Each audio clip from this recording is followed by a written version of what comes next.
Hey, what's up, everybody? Fred Minnick here, and today with my new fancy product box. If you missed that live stream a couple of weeks ago, somebody in the chat was like, "Man, why can't you just prop up your bottles?" And I was like, I couldn't figure it out. Like I couldn't get it out because my space here may look large, but it's actually not that big. It's very tiny, and I can never get it. I can never get the bottles to look right. Well, I looked down at my feet the next video I was recording, and I saw this Blood Oath box. I was like, huh, I wonder if that would fit. And sure enough, it is. And so here we have a very good use for the Blood Oath box, and that is to be holding my my whiskey. I've been doing this for a long time. I'm not an engineer, folks. I'm a writer. So it is what it is. Anyway, so here I am, the Penelope barrel strength, 9 years old. This is corn, rye, wheat, and malted barley. The mash bill on this is 85% corn, 10% rye, 2% wheat, and 3% barley malt. This is distilled in Indiana. So that is Penelope. Of course, Penelope is now owned by MGP Ingredients, and they've, for me, Penelope has done some really nice releases. I thoroughly loved their rosé finish this year. I don't know why, but that one just really hit home for me. It's not been the most popular for everybody else, but for me, it's my jam. And I gotta say, like, some of the other stuff's been misses, but a lot of people love their stuff, and I will always give them a shot. I'm actually in the middle of doing a barrel pick with Penelope for Club Marzipan. So let's get to it.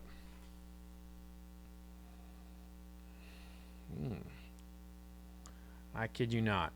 Speaking of marzipan, this has like this warm almond smell to it, and some honey, and sometimes that's the precursor for that beautiful note on the palate. Will it be this time? Let's find out. A little pepper in there too.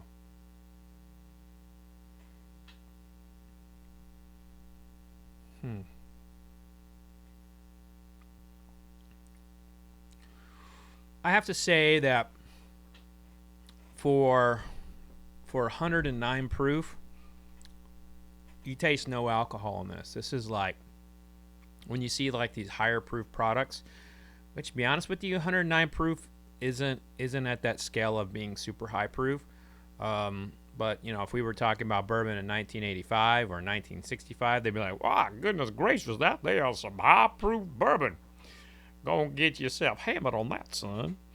There's a lot of 107 to 115 proof bourbons that taste like alcohol. That ain't the case here. This is really, really balanced. Now, on the palate, I like to first focus on how it feels on my palate, where it hits on my palate. And this thing is from the top, or from the tip to the top, and it tickles the roof of my palate a little bit. Even curls up underneath my tongue like the jawline. So this is one of those bourbons that it's everywhere. It's everywhere, and it is tasty. It is tasty. So now I'm going to go in for that second taste, and I'm just going to see, like, if that marzipan note is there. I felt like it was there on that first taste. I'm going to see if it's there again. But there's a whole lot more going on here, and I don't want to just say this is a one-note wonder. But if there is a one note, I do love marzipan, as you well know.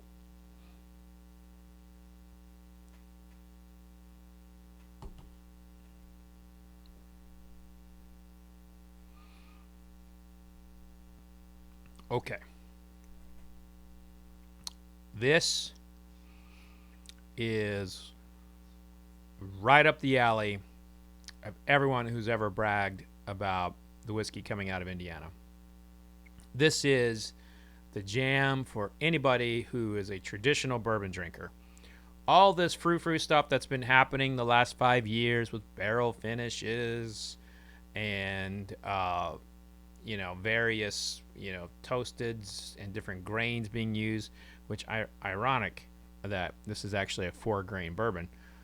This is touching upon those quintessential caramel, vanilla notes, you know, straight laced down the middle with that. But after you get past like these kind of traditional bourbon notes, there is a cadre of other types of sweetness. Marzipan, so I got that honey forward note. There is like this like watermelon Jolly Rancher here.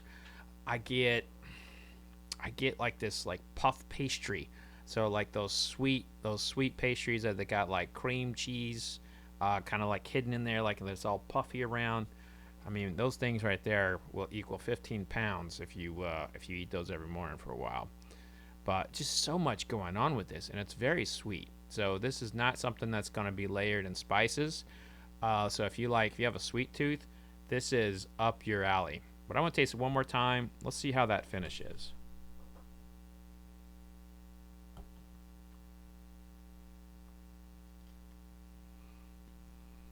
Okay, continues to be all over the palate.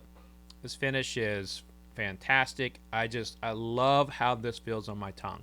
And I cannot get over how many notes are in the sweet department. What I've noticed is the more complex bourbons that have come out in the last few years, they tend to be complex on the spice side. You have not seen a lot of sweet complexities, which that's that traditional bourbon note. And the ones that do have sweet complexities, the caramels, vanillas, pumpkin pie kind of stuff, those usually rise to the top for people. And this right here, this Penelope, is without a doubt going to be in my top 100, and I would dare say that it's going to be a contender for that top 25 mark. So this is very tasty, and I'm glad I tasted it today. I was gonna taste something else, but I'm glad I picked this one because, you know, I got a lot of whiskey to get through in this office before I finalize, you know, the list of top 100. So, got a lot of work to do. So I'm glad I tasted that one and was able to show this video to you. But that's going to do it here for this tasting video. I highly recommend this for all bourbon drinkers. The only ones I don't recommend it for, I'm out. I can't think of anyone who likes bourbon that wouldn't like this. But if that's you, put it in the comments section. I'd love to know your palate to find out why you wouldn't like this 9-year-old bourbon from Penelope. But thanks for tuning in. Subscribe if you're not already subscribing. And check out Club Marzipan. You can check out the details in the description of this video. Be safe out there. Cheers. And remember, vodka sucks unless it's being used to clean up the murder scene of a dead cat. Cheers.